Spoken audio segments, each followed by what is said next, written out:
difference is if all you do is work this side and this side, and this side and this side, you keep it square, right? To do it this way, you're going to work corners, flat, corner, flat, corner, flat. All you're doing is drawing down to give it a little more rounded face to it, right? And you can clean this up. Now, one of the nice things about it is if I was to draw this out further and left it square, you can continue to draw this out, and then you put it into the vise, right? And we put a twisting wrench on it. Okay. And then you can put a nice spiral into it. So you can do all kinds of interesting things. Very nice. Exactly. So this is basically, there is, you know, here's the start. Here's the before. Here's A, and here's part C, right? And B we don't have showing just yet. Nope. Right? But this, you can set this material in here when it's hot, right? And then you just draw it around, and it'll make the same pliers you're using. Right. It just makes it very easy because once you have it in there, you put it in and you draw it around, and then you can fine tune it with your hammer. I did not give him all the names of how that's the reins and the. Bill likes to hear me talk. I do. You're good. Hey, you know this, and it feels like, hey, Gilligan, take the wheel when just sit right back and you'll learn some stuff. You'll learn some shit. So of course, this is your square stock, right? Your hammers. So this is the crossbeam. Okay. The round head, flat head. It's over there. Oh, the other one's down here. So this is a double. Okay, so this is going to be a rounded face, right? And flat face. The flat face helps you to smooth things out a little bit more. Rounding face is great for moving material. Just for so starting out, you use around, and then Yeah, starting out, you're moving material depending on how much you need. Right? You may want to use the flat face depending on what you're doing. When I was rounding on that piece, I used the flat face as I got further along because it makes it a little easier. It doesn't have you don't have as many hammer strikes that show in the material. Yeah. Some folks love to see the hammer strikes. Some folks say, I want it to look perfect. I want it to shine and be like glass. So the tongs that we have. So this is basically a wolf's jaw or alligator jaw. As you can see, you've got the teeth in here. Okay? It has the cut here, right? Specifically so that you can work with a piece of square stock and it can fit in there and you can hold it well. Another nice thing about it is you can see that I can also grab onto rounded stock, right, as I need to do different work. These are called bolt tongs. Okay, and the reason is because this area is perfect for creating a bolt head. So if I'm making an old style bolt that make the head, right, it can now fit in here. Then I can work this out. This also has that feature, right? But it has it on both sides. And the reason why you would use it this way is if you were going to upset material. So I can actually make this bigger on this edge, right? If I need to, I need to make a bolt head. I would heat this up. And then the end that's hot go against the anvil. And as I do this, it's going to start to mushroom out the end.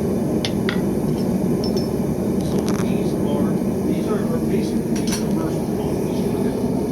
We've got some special information here. So that's about 125 years old. Great tongs. Okay. Those are badass. That's about the same age flat tongs. Now that, as you can see, this one has been recurved more times than I care to, so that it can fit. You adjust it to fit whatever you need. Whatever you're making. If you have to. Okay. so modify the tool as required to. So here's another set. This is just straight fix, but you can see it has the two sections so that it can go either way. This is a much stronger set of flat jaws. Okay. And that's meant for working with larger materials. So I have a thick piece of stock. I'm not necessarily looking to make stock any thinner, but I'm looking to work it and change it and move it. These are perfect for that. A lot of farriers would use this when working a piece of flat stock as they're getting ready to curl. So, as you're getting ready to get out and make that. Nick, we could turn that into a small knife, couldn't you? Like You a can- 4-inch blade or something? Any piece of metal can be made into a knife. The difference is how good of a edge is that knife going to hold. Oh, okay, I see. That's why people used to talk smack about railroad spikes. Yeah. But a railroad spike makes an extraordinary knife. And it can be very hard and sharp. It's never going to be the same as if we take some of the A2 tool steel that I have. Yeah. That's going to hold much better than this will. But the other side of it is, It'll still be effective. for what somebody needs, if somebody needed a knife, here it is. Oh, it's a sharp grate. I can cut skin with it, all I can right. sharpen it later if I have to, right? So that becomes a big part of it. To finish off the tongs, we've got some other specialty tongs. We've got stuff like this is for working a blade, basically. This is basically a knife maker's or a horseshoer's, a farrier's tongs, because you can see it's got these side plates, so it keeps a piece of material from moving on you. This one has 0 tolerance. Okay. Let's see the other one that I have. This one has a larger tolerance for thicker stocks. Right. Let's see. The other one, these are side tongs. As you can see, so I can have a longer piece of material that I'm working, right? And so I can have it off to the side, and I'm working it out here, and I can rotate it and very easily work it. It's handy. This is specifically working with a rubber. So that allows you to hold the head, because most times somebody's working with this and you're going to make something out of it. The reason why somebody wants it, they want that head, and then you can make it into whatever the hell else you want it to be. Gotcha. So this way, you're not doing anything here. You're just doing whatever material work you want is there. And then these are the latest ones that I made recently. I still need to adjust them. But these are for making hammerheads. Oh. Anything that you might need to work a large piece of material. So if we were working, if I was making a hammer, this gives me the ability, I can grab the okay. or before the hole, I can also grab the material this way, and I can work it and move it as I need to. Nice.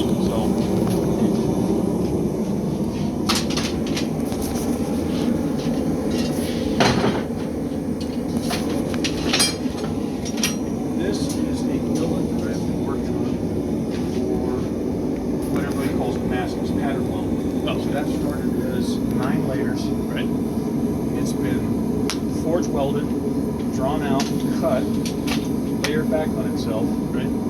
Forge welded again, and now it's been drawn out. I haven't been back to it in a while, which I want to get back to it. And that didn't start out with the rebar. The rebar is just on there. Rebar is on there so that I can grab it with a pair of tongs and use it and work it. And then as I draw it out, then I would, whatever I'm making out of it, then I would put a tail or whatever to it. That in your hand, and I'll be right back there.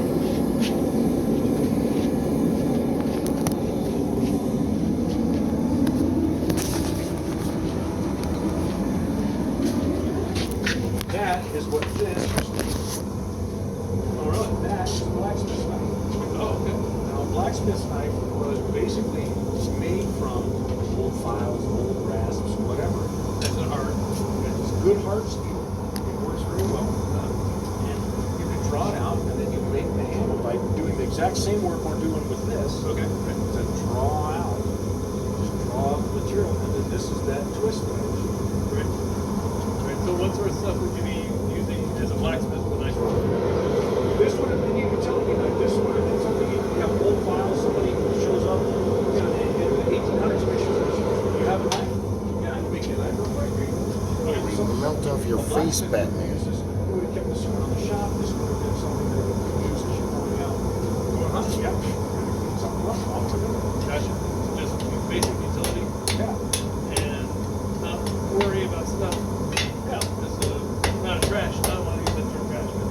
No, it's durable and just, Yeah, it's for you.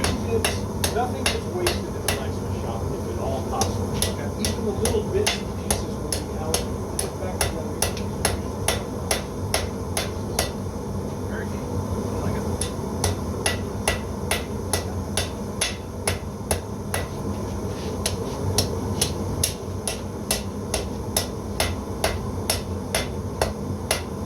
The best part is that everything he said about teaching people how to do this and how it's like he needs to give you the basics. Yeah, we were looking at that earlier. But after a while, your instincts take over. That's already happened with him, like it did immediately with Hannah, where he's like, "Oh, I'm going to do this and I'm going to do that." And I just didn't say a word. I was like, "Yeah, you are." That's the whole point of this. I can tell you and tell you all of these things. And you see it. But once you do it, you feel it like, wow. And then you start to recognize, you say, okay, what's coming out of this really, really hot hole is it's not as bright a color, but it's still moving. Oh, it's not moving as much. Oh, it's not moving at all. So probably put it back in and I'll bring it back to it. Right. Why the hell didn't they have this class in high school? They offered it. They did. This was the picture. Yeah, exactly. That's what all the little circles and stuff are for. Oh, okay. I was trying to figure out what Those those are, I cut those out, and then what I do is I make either 4 petals or 5 petals. Okay. Drill a hole in the hole.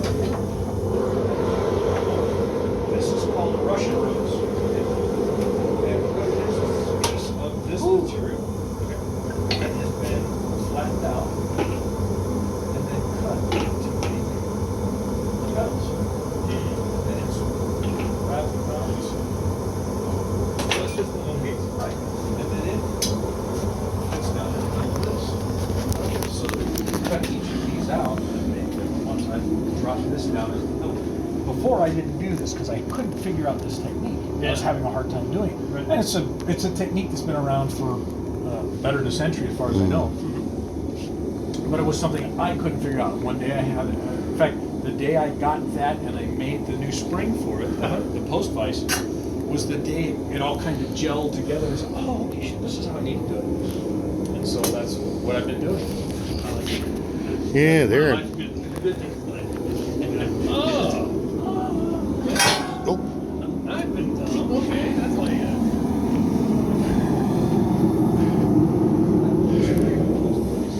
Oh, but it's not a real post vise.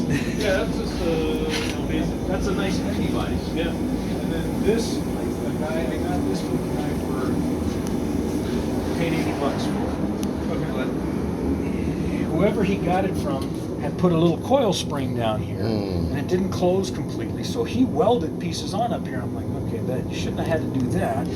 I started looking. I said, well, where's the spring? Oh, you did this, and then started taking it apart because a lot of stuff. I think somebody put this together from pieces of Other maybe 2 or stuff, 3 yeah. other vices. happens. So I took it apart, cleaned everything up, chased all the threads, and put it all back together again. But now it'll close as tight as I need it to go. With this spring, the nice thing about it is I can open it all the way out as needed, and it will come out wide enough for me to put a heavy piece of material in there. But with the post, with the leg on it, I can hammer on a piece in the vise. Oh, okay. As needed, And not because drives destroy everything it, down yeah. the bottom. Gotcha. So So the spring is just to give you to help extra. right, it helps to open it while you're working, and then it gives you a little bit of drag as you're tightening things down. Very I'm nice. building a new cover or a new stand for it, and go down and buy another piece of this material. I get everything I get. Usually, I end up saying, "Okay, what do you got in that offcuts?" What do you got now, God? Because they're usually, well, that is 90 cents a pound. This is $5 a foot. Well, I'll take that section over there and weld them together at 90 cents a pound and be happy. Right. So I'm gonna go pick up another piece. So I bought this, Okay. and then there's a piece of seat channel up there. So the seat channel will be the top, and then this back section will bolt into the seat channel. And then this will go on the back of that seat channel because, as you can see, it makes a perfect tabletop, right? And most of these are put in such a way that you can have that tabletop. You can lay down tools and things that you're working with. Just adjacent to like The other nice thing about it is when I get that done, I'm gonna try and I'm gonna work on making a tong and hammer rack.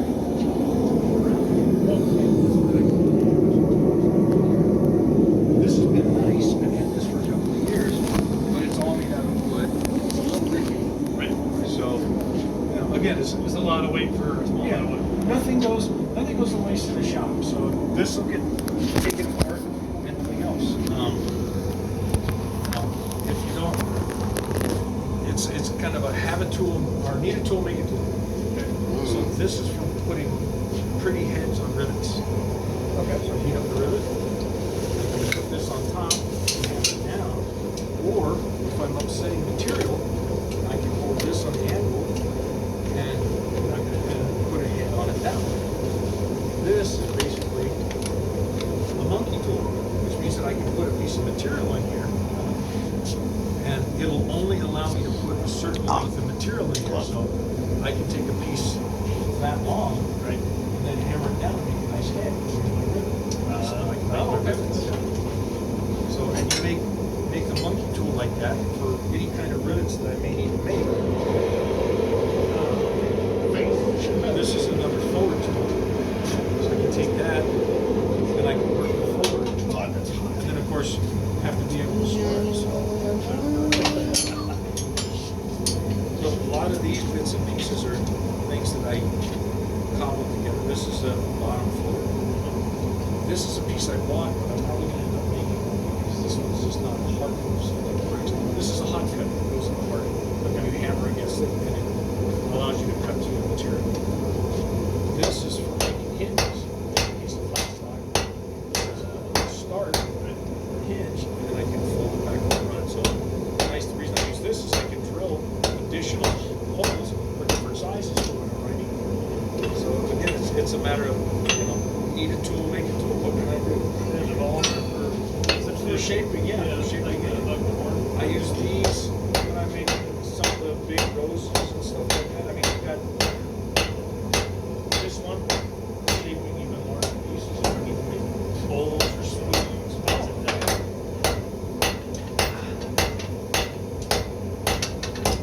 Bowling ball, the same does the job. That's actually, yeah, that's an old bowling ball.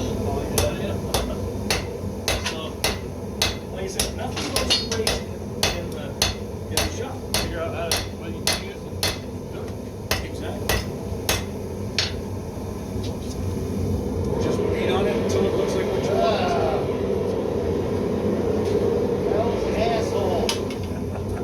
That's like when Kathy's boys came over the first time they wanted to learn blacksmithing. And of course, they all watched Forged in Fire. Oh, right. So what's the first thing they say? I want to make a knife. Well, let me teach you. I want to make a knife. Well, let me show you. I want to make a knife. Okay. Put that in there until it gets hot, right? And then hit it with the hammer until it looks like a knife. And they did first night. That's what they did. And then they came back to, how can I get it to do this? Oh, let me show you. So I learned a valuable lesson. It's like, okay, this is how we teach. Yeah. You want to learn? I'm willing to show you. So sorry I was in there. No. Oh, hey. I've got questions. I got caught up. Those are your member of the Masons? Yeah. Well, So I am my Blue Lodge, and then to be in the Scottish Rite, you have to be a member of the Blue Lodge. okay. And so I am in the Scottish Rite. There are three what they call bodies. And there's basically like three small lodges inside this mountain. Oh, it's okay. And I am the second in command for one of those this year, which means if as long as they still like me, next year I'll be in charge of one of those bodies. So the Venerable Master, who's the leader of the overall group, and the leader of one of those bodies, told me tonight, he says, well, I want you to sit in on this leadership call for the executive, just because you're going to have to do this next year. Oh, okay. Oh boy, lucky Okay. you. And because I have an ex-wife, I have a scar. So what are the Masons up to? Well, I understand. I'm not. There's a whole secrecy. Well, That's cool. I mean, I'll put it to you this way. I love it. I'm going to pull up a chair. Since you got a stool, you got a chair. We got 2 chairs out here. So- That's all I found. See, This episode of the Geeks Lodge is going to be about the lodge. I'm old and fat, which means I get the padded chair. Oh, love this view.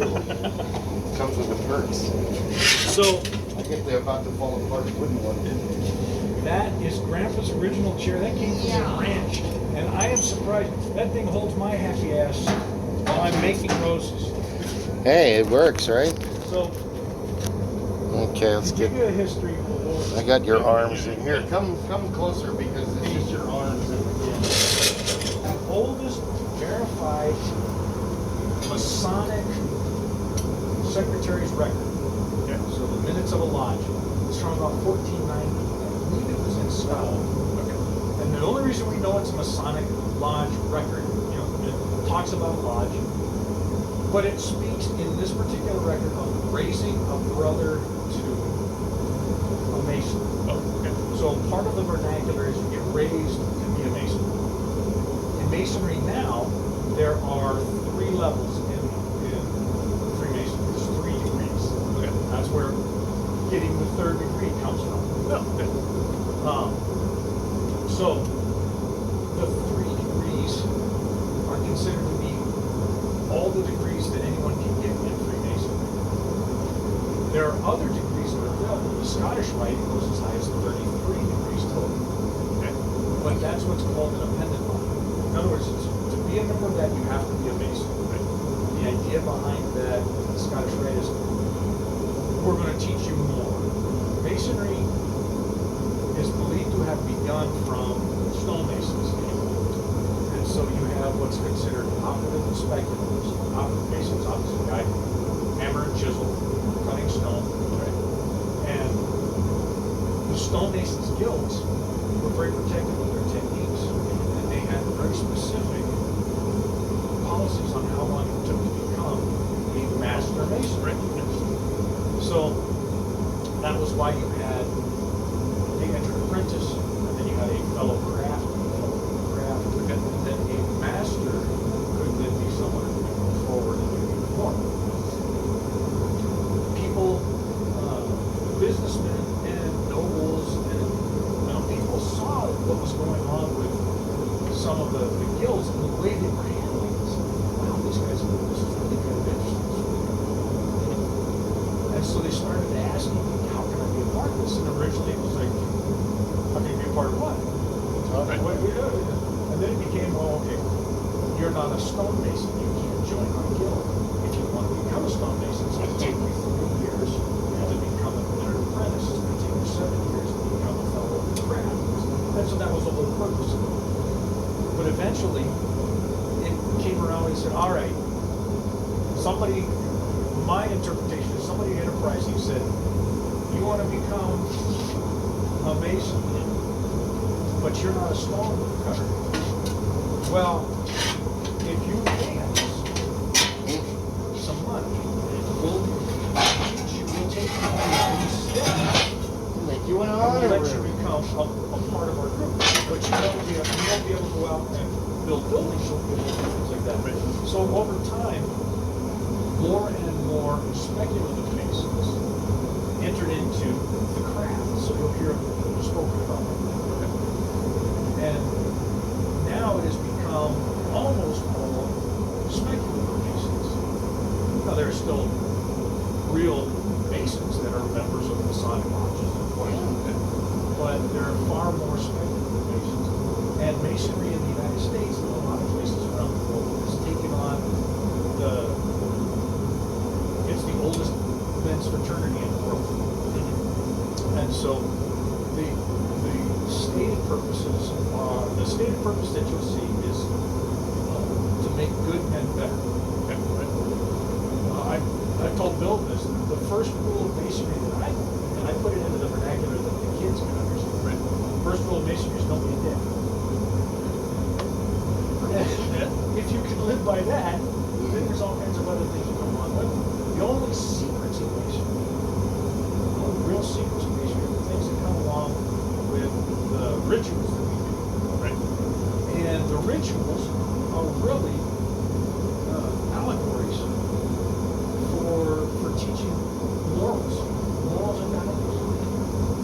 So the thing that gets really interesting is when I first came in, I first went through my apprentice. And one of the old Masons came up to me and says, okay, you came in here tonight, you're leaving here tonight, you are an entered apprentice, which means you are a Mason, you are my brother. And they said, what I want you to do is, for the next couple of months, as you go around town, and you look at old parts of the neighborhoods, and you look at these old buildings, you see old buildings and pictures from all around the world.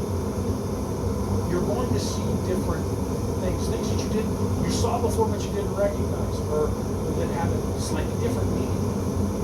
And that goes to teaching some of these morals and values. And each time I went through each of the degrees, that same brother came back and says, now I want you to go look at that same building again and tell me what new insights you can come up with. And so it's kind of interesting. If somebody is a history buff, masonry can be a lot of fun for them because there's a lot of history that goes into it. There's also a lot of bullshit that people hang around. Even inside masonry, there are groups that like to say, well, we're descended from the Knights Templar. But that's okay. Different groups. So there were, I can say without a doubt, that there were children and grandchildren of Knights Templar who became Masons. Definitely. And many of the ideals that are associated to the Knights Templar and other knights that were part of the Crusades, the Knights Hospitaller, there were a lot of those groups out there. A lot of those ideals that were credited to those groups were picked up by It just works for that use purpose. this. Now, in one of the appended bodies in New York, right, they actually have a group that calls themselves the Knights Templar. That's great. They go through, they have the rituals, they do all of those things, but again, they espouse those things. The Scottish Rite, we have a degree that specifically talks about the Knights Templar and all of those things. And a brother that goes through that degree ends up earning what's called the Knight of the Black and White Eagle, or a Knight of the Poor Fellow Soldiery of the Temple of Solomon, which is what the Knights Templar were. So, you know, the whole idea is it's not so much you get to walk around and get this nice little button and this little pen, and you get a secret decoder ring and a Vatican bus pass. You get, you know, more than anything else. You get to learn a lot of these things, and hopefully you find it men that you get along with. The other thing that comes along with masonry, especially in the United States, has been a big push since, I'm trying to remember specifics, it was either before the turn of the 20th century or just after. So in the early 1900s or the late 1800s, masonry decided that it needed to be more familial. So they started, might have been later in the early 1900s, they started the Order of the Eastern Star, which is for the ladies. So the ladies all did a very similar system. The whole idea was that now they can teach these morals and values, but it started to bring the family together. Right. Then for the young ladies, they have the Rainbow Girls and Job's Daughters. Same idea. Start teaching these values and these ideas. For the boys, they have the Order of Eagle Egg. And so that was kind of a push, and that was really picked up in the 30s, 40s, and 50s, because you want to bring the family. Some structure. And there's some really great things. There's some really big things out there. Yeah. Well, it's always going to happen. The thing about it in America, every state in the United States has its own Grand Lodge for masonry. So for the Blue Lodge, that's the distinction. Blue Lodge, everybody has to be a member of the Blue Lodge, then you go to these other things. So every state has their own hierarchy for the Blue Lodges. And then they all recognize each other. When you go to Europe, every country has their own Grand Lodge. Big thing that comes about those, you start thinking about it, Arizona's as big as a lot of European countries. In Arizona, well, in the United States, a lot of lodges like to have lots of members. We want to have 100 members, 200 members, 500 members. In Europe, the way it's been described to me by brothers from Europe is that in most of those lodges, they get to about 40 or 50 people, they say, oh, it's time to open the village. Because you can't remember 50 guys. Right. You can't look at 50 guys and say, oh, that's George and that's Ray. That's Bobby with gray hair, that's Bobby with blue hair. So in that case, they keep it a little bit smaller. Right. But they do a lot more in their Grand Lodge events. We have a Grand Lodge event in Arizona once a year called Grand Communication. Everybody comes together. It's an opportunity to meet everybody from all over the state that shows up. And the Grand Lodge event, I think, has 4 big meetings every year. They happen in London, and they do all kinds of special things. So, the biggest thing about masonry in the United States, there were 17 or 18 Freemasons who signed the Declaration of Independence. There have been, God, I want to say, I think there might be 10 or less presidents of the United States who were Masons, who were known to be Masons. But Freemasons started the first public schools.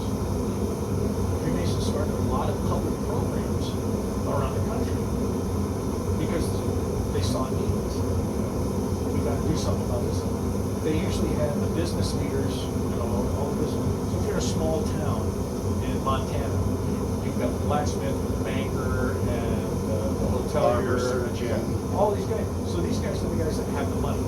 They all get together and they're like, oh, we need a better school. All right, well, let's we'll get some money together. We're going to build a better school, and we need to hire a school teacher. So we'll go ahead and hire a school teacher, and we'll turn the whole thing over to the city. And the city figures out, or the town figures out how to manage it, how to handle it. What we got to do is because Otherwise, we're gonna have stupid kids. Right? That's right. So that became a big push in masonry. The Scottish Rite, well, you know the Shriners Hospital. The Shriners are Masons. Okay. So the Shriners Hospital, that is their thing, children's. That's what they do. Children's hospitals, fezzes, and tiny cars. And the Arizona Masonry, we have 2 children's clinics. But the Blue Lodge is also going to the Grand Lodge. One is, I think, in Casa Grande or Central Arizona, one's down in Tucson. Okay. Scottish Rite is what they call Rite Care. And what Rite Care does is they do a lot of work with children, teens, and some adults for speech and language issues. So we give 4 or 5,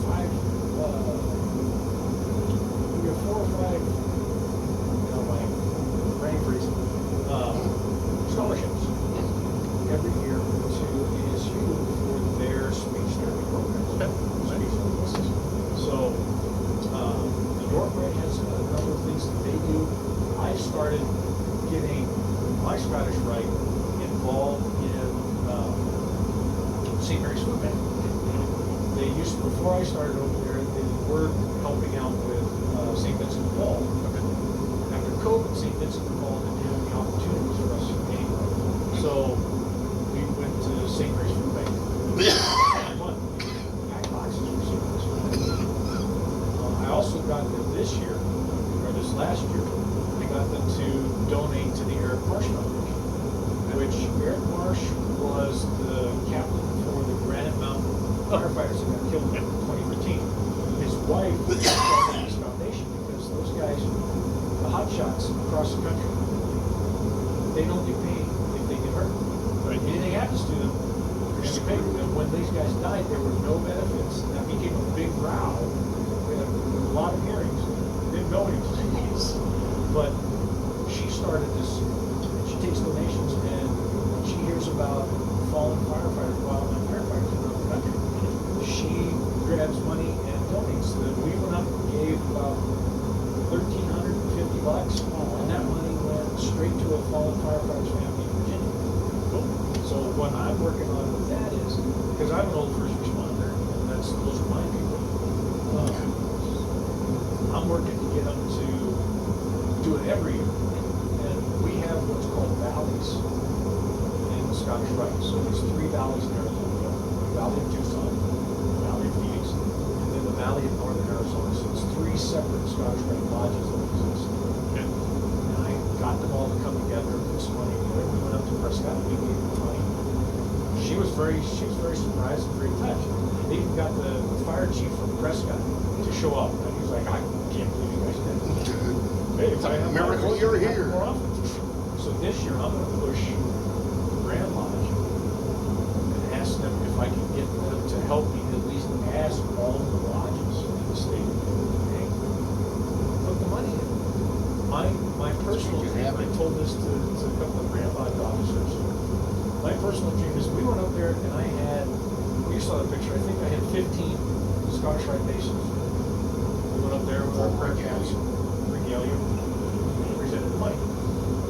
My dream, I would love to be able to go up there with 100 Freemasons from Blue Lodges from anywhere. And then be able to tell her, say, hey, we want to come back up and give you a donation. I got 100 guys that want to come up. You know, you think the chief would let us do it over the main fire station? Right. We just want to, because we can't filter into your little office. Right, right. We're gonna have to do it in the parking lot. Yeah. But that's the kind of thing that we want to do. That's the kind of work that Masonry does. Okay. I was telling you, the Marine Corps had an unofficial motto: walk in, fuck shit up, walk out. Masonry has an unofficial motto in my book: walk in, fix things up, and walk out. That's what we do. You don't see us. You don't see, and they want to change it, but you don't see big placards. You don't see stuff on the I-10. You don't see big billboards that says Arizona Masons donated $2 million to the. Because that's We not- just gonna walk in. Maybe you get a Yeah. picture in the paper. We share pictures. We put it up on Facebook, or we put it in our. Yeah. Well, I think that the Spartans came up with the greatest philosophy ever. Not all of them, oh my God. But if you could pick and choose from past societies, the Spartan way of life was, if you've got it, don't flaunt it. Flexing your wealth was looked at as a weakness because you have to flex your wealth, so obviously this guy's not good in battle. No. Because if, we would have heard about you Right. if, if you were a grand warrior, but, oh, you're rich? Really? And then they talk about the end of the Spartans when they're starting to get, thinned out. That two of the dudes go out and do, two of the guys from another army come to meet one of the Spartan kings, and he's on a beach, and they're like, oh, I'm just unimpressed with this king. His armor's all old and tarnished, and his cape's all ratty, and it's like, dude, that's Spartans. I can go forever and kick all of your asses wearing this old thing. You don't understand. And no, that needs to come back, especially with the internet, because you've got, I've always said, oh, if I won $1 million tomorrow for that, you wouldn't know it. Nothing would change. I'd still wear the same holy clothes. I'd have the same junkers, live in the same house. There'd be, well, I'd have You'd more have more junkers. cats. Yeah, I'd have a lot more cats. That's what I tell people. So you would know. You would absolutely know. Yeah, but Because suddenly things would be happening for people. Right. I posed to my Blue Lodge a couple of years ago. I said, why don't we take new guys and take them out at Christmas beat them. and give them $50 and have them go through the grocery store or Target or Walmart, and they see somebody using it. They walk up and they go, excuse me, I want to give this to you. This is a gift from the Freemasons. And that's all you do. That's all you say. You turn around and you walk away. That's it. Give them a card. It's like, Merry Christmas from Lodge. Exactly. Whatever. Nothing more. And you turn around and you walk away. Yeah, those are the greatest gifts. They started doing that this year. Oh, really? Which is For really you. cool. Oh, that's So awesome. the guy who's in charge of helping new guys start took a couple of brothers out. He did that. He said, now here's what you're going to do. Here's what you're gonna do. You have to tackle the little old lady. Where you put this card in this cat in her purse. And each of the brothers that did that, each of these new guys that did that, were, Chris, the brother who's running that aspect now, brought him over and they were telling me, all of them said the same thing. They all said it was the most amazing thing. So I had to walk away because I started crying. Yeah. Little old Yeah. ladies crying. Or Dude, giving somebody single $5 mothers, is a great feeling. I and can it's only just like, imagine 50. Here it is. And they did. They gave her a card. It had the cash in it. So thank you very much and Merry Christmas from the Masons. From us. And the whole whole point is Your big brothers. masonry is not allowed. I am not allowed to go out and recruit. Right. So I can't go out and say, Okay, good. You would make a great mason, son. Well, thank you. what I can't do is Really when I'm busy. talking with people like this, and say, well, you know, if you have an interest in something like that, I know some. Come down to guys the who might be interested in conversion. I talking. mean, recruitment. And the funnest thing that I have is I used to think you had to be invited, Oh, gotcha. but Nope. the longest standing mantra in masonry, at least in America, is to be one, ask one. Right, yeah, I've heard Just that. have to ask. Gotcha. And that's all you gotta do. I had a young kid one day, it was at my granddaughter's birthday party at one of these trampoline places. The kid was 18 years old, just about ready to be able to, almost old enough. I was wearing my hat. And he asked me about it. He says, what is that? That pointy hat with the stars all over it. What is that all over? So I started talking to him about it, and he says, oh, wow. Wow, well, how do you get to be one? I said, well, you just started the process. You ask the mason. Kill 30 orcs in the Blood Hills. To be one, ask one. If you're interested, when they send it to the Grand Yeah. Lodge website. And don't join the first lodge you meet. Right. If you just Yeah, those guys may be a frat house. Go You go around. to as many lodges as you can. You might be car salesman. You I know. looked at 3 different lodges before I joined one. Because I said no. Is that the one over by my house? Up by our house? Yeah. Our house. Yep. So it was really cool. It's Two got a of the secret lodges, basement, that's doesn't it? all. I've always believed that place has like a 3-level secret basement. No. Damn it. That I wish it building did was too. built in 61. It looks like it. Gifted to the lodge. So It's so small. it was built there, quite literally, when there was nothing else around it. I believe that. And, Just a roller skating rink. That's It now was it's actually it was a commercial building.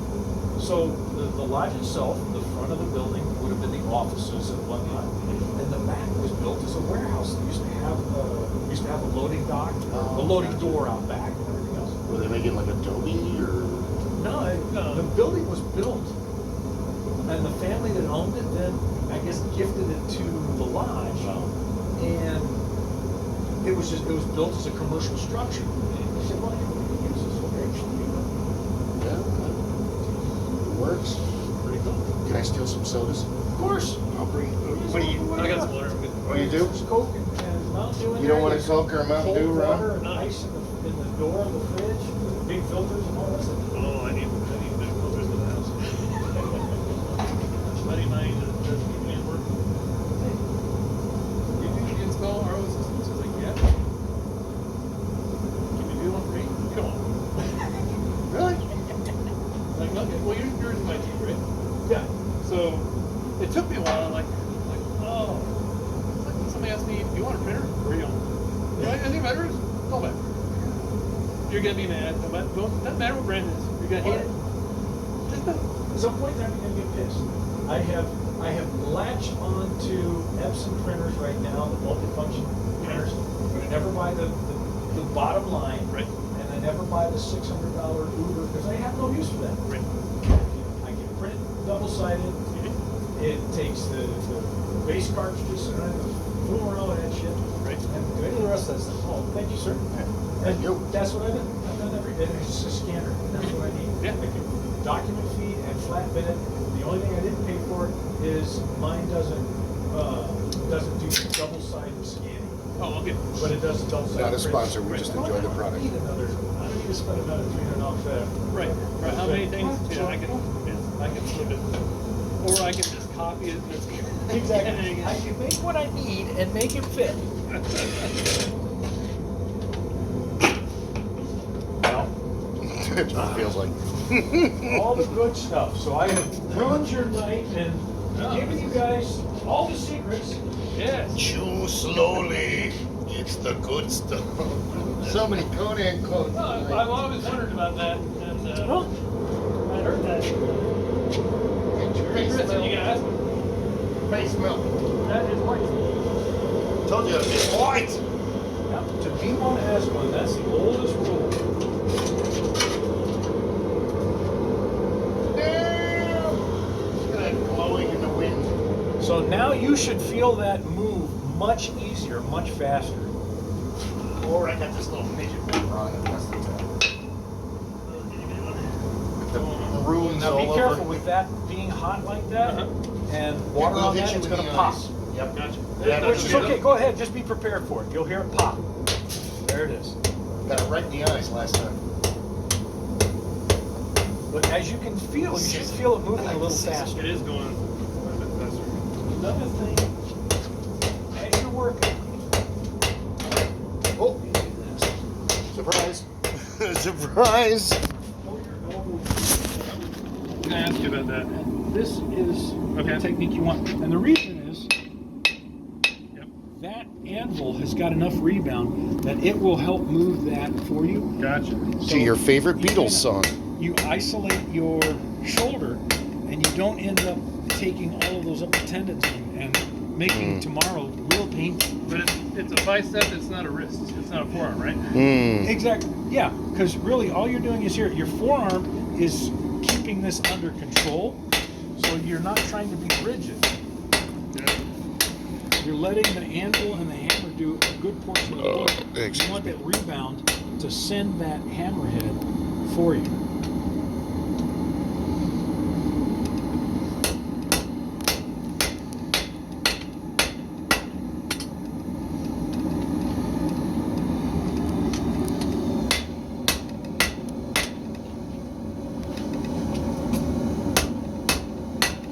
Or any tune by Slade.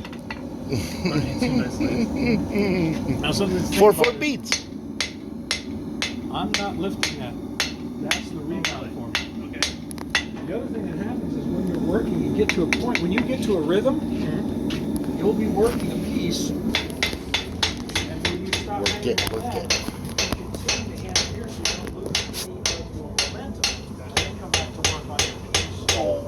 So you'll see a lot of old timers who bounce their hammer while they're working, because that way you keep the momentum. That way, yeah. Yeah, just make it. And once you stop, it's hard to get. Go ahead and leave it over there. Grab mine. Beat it.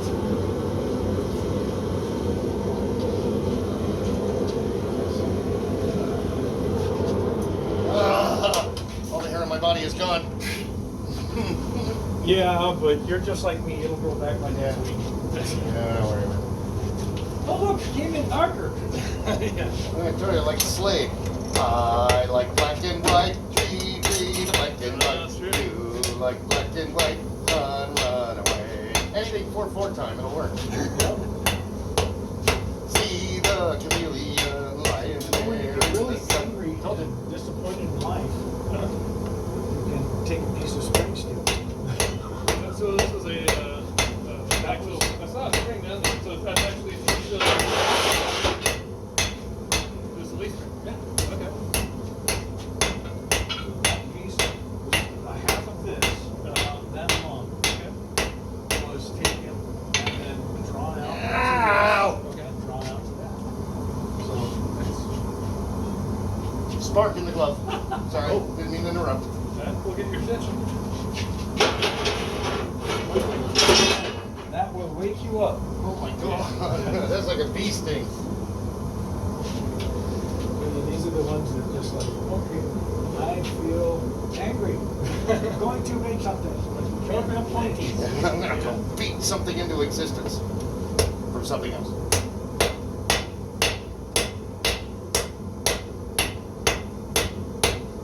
The biggest technique that we all have to try and remember when we're working is when you can, you want to make your impact on the center of the anvil face. You can't always do that because it depends on what you're working. But your best moves will always be when you're drawing out the material. Most of your work you can do on the center of the anvil face and move the material in and out and let the hammer work in the middle. So that way you're going to get the greatest rebound, you're going to get the greatest impact back, and it works well for you. I'm amazed how this is the third thing I've beaten now, and how much more comfortable I am using the tools and not apprehensive or afraid that I'm going to mess things up, because you have to really try to mess things up. And you can probably unscrew. You can clean things up and bring it back. The nice thing about it is, I mean, it's the only time I had something I couldn't fix. I was making a set of stair rails for one of the Masonic lodges. And what we originally talked about was we were going to try and forge some of the handrail ends. But the material that we chose, or that they chose, wouldn't work for me when I was trying to forge it. So I ended up starting changing the design. But with that one, it was a matter of I had limited amount of material. I had a little bit of extra that I was using for tests. It's like, yeah, this ain't gonna happen. So we're changing the design, boys. Yeah. Yeah. Your concept and then from there. You are almost white, Ron. Is it again? Oh God, yeah. It's going real quick. Nope. Whoops. Oh, you didn't see. Bill isn't very excited. He